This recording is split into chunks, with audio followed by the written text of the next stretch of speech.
Think tank. Tin tank. Think tank. Think tank. Think tank. Dakle, svima je jasno, tema Petar Ćurić podcasta u ovom izdanju je što je to think tank.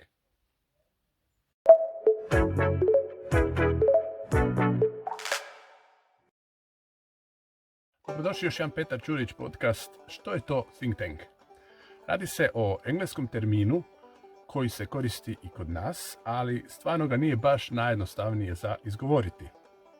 Zato dozvolite da se prvo zadržim samo malo na toj terminologiji. Dakle, što je to think tank? Prva riječ T-H-I-N-K čita se think. Glagol je koji znači razmišljati ili misliti. Think. Druga riječ je T-A-N-K, čita se tank. To je engleska imenica koja znači spremnik. Znači u slobodnom prijevodu think tank bi značio spremnik razmišljanja. Možda baš i ne doslovno tako. Dakle, hrvatski izraz za think tank je trust mozgova, ali i riječ trust je opet strana riječ, opet svojevrsna tuđica. Da pojednostavim. Think tank jednako je trust mozgova, jednako je ekspertni tim, jednako je organizacija koja okuplja određeni tim stručnjaka.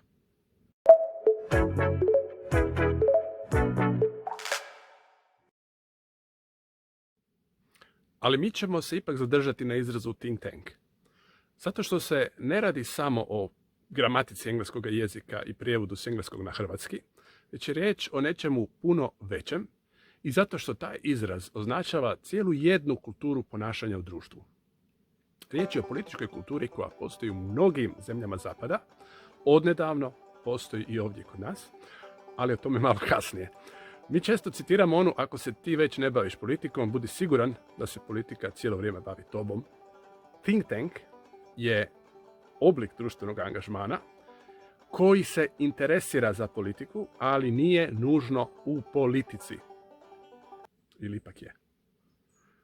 Ostani sa mnom i doznaj.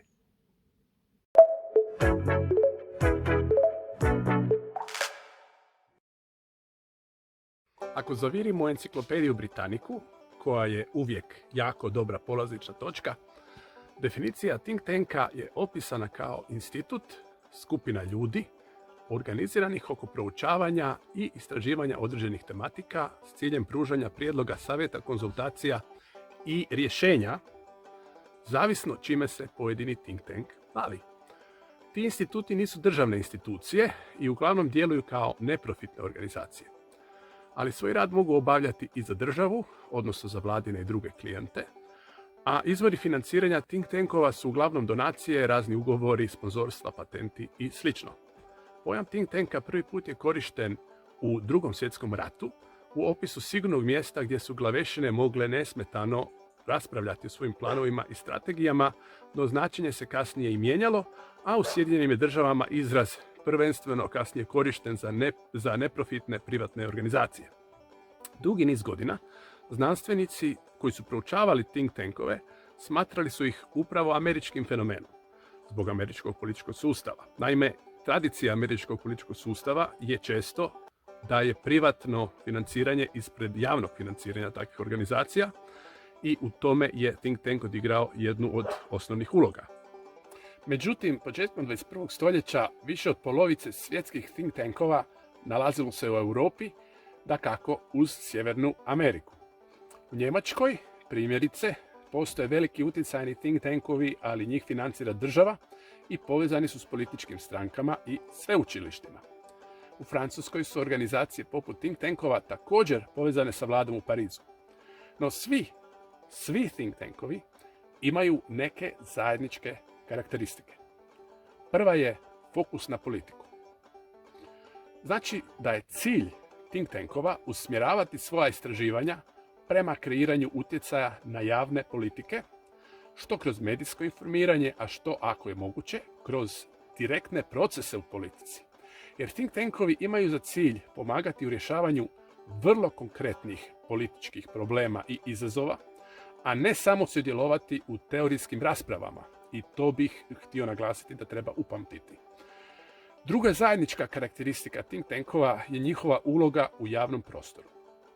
A odnosi se ujedno i na sam smisao postojanja think tanka, jer većina ih provodi svoje aktivnosti istraživanja kako bi o rezultatima istih kasnije informirala javnost i vladu države u kojoj djeluje.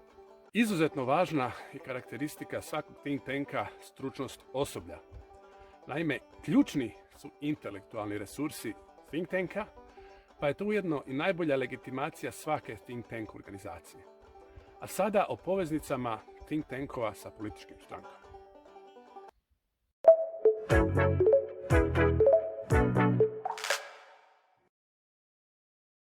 Postoji najmanje 4 vrste think tankova.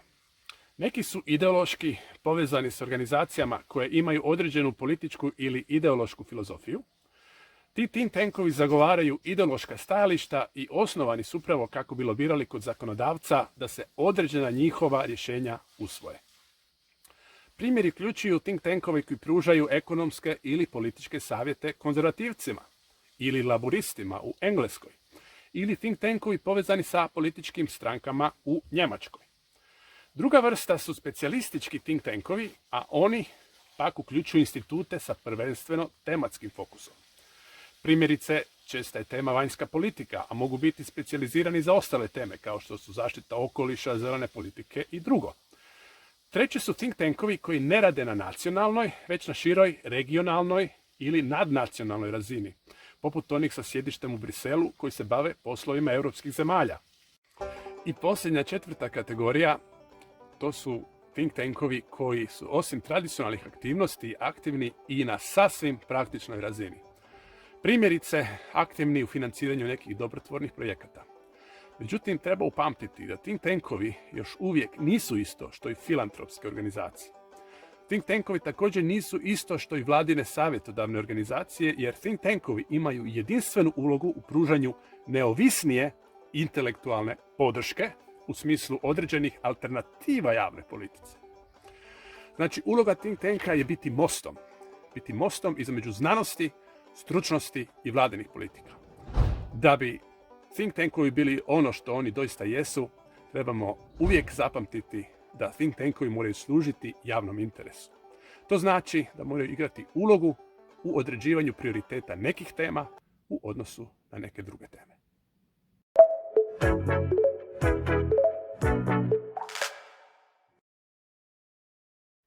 Trenutno jedan od naših najspominjanijih think tankova u Republici Hrvatskoj je ZRIN, Znanstveno-razvojna inicijativa Institut za razvoj i održivost Hrvatske.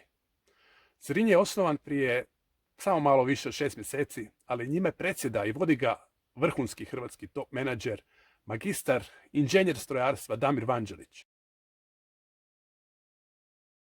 Misija je ZRIN-a istraživati, formulirati i predlagati javne politike te njihov učinak na poboljšanje životnih i gospodarskih uvjeta u Republici Hrvatskoj.